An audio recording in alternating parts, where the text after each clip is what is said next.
This is the starter rotor of a truck. Before it broke, it was working fine. But even with serious internal short circuits, roadside repair shops can still fix it.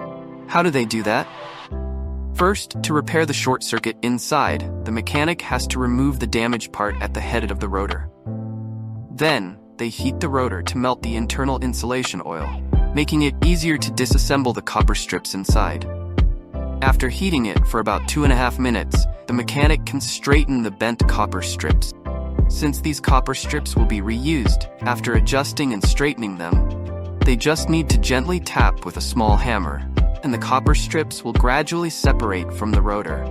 The badly oxidized copper strips are then polished by the mechanic using a grinder, which helps to improve the electrical conductivity of the tips. To completely remove the oxidation layer, the mechanic heats the copper strips again and then soaks them in hydrogen peroxide, which restores their natural shine. Because the disassembly process can bend the copper strips, the mechanic will straighten them by gently tapping until they return to their standard shape. After that, for the rusty rotor, they'll mount it on a lathe and use sandpaper to carefully polish it. After thorough polishing, the rotor becomes as shiny as new.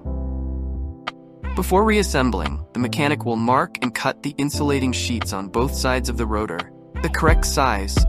Then, they use a hammer and chisel to quickly and precisely shape the insulation sheets. After finishing, insulation sheets are installed in the correct position, and any excess material is cut off. During the process of reinstalling the copper strips, the mechanic carefully places them in the right position and wraps additional insulating paper inside to prevent short circuit.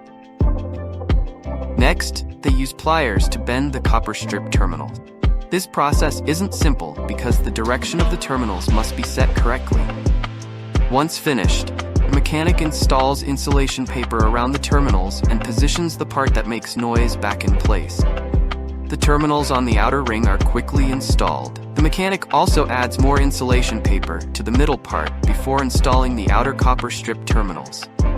The mechanic adjusts the angles of the copper strips to standard, then taps them with a small hammer and trims off the excess. Finally, they use a soldering iron to solder and secure the terminals, making the rotor head smooth at the solder point. After ensuring that the rotor's electrical conductivity is good using a specialized testing platform, the mechanic uses cotton thread to further secure the copper strips and the noise-making part.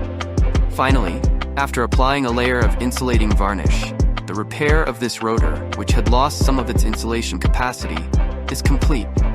What do you think of the mechanic's repair skills? If you were to score it out of 10, how many points would you give?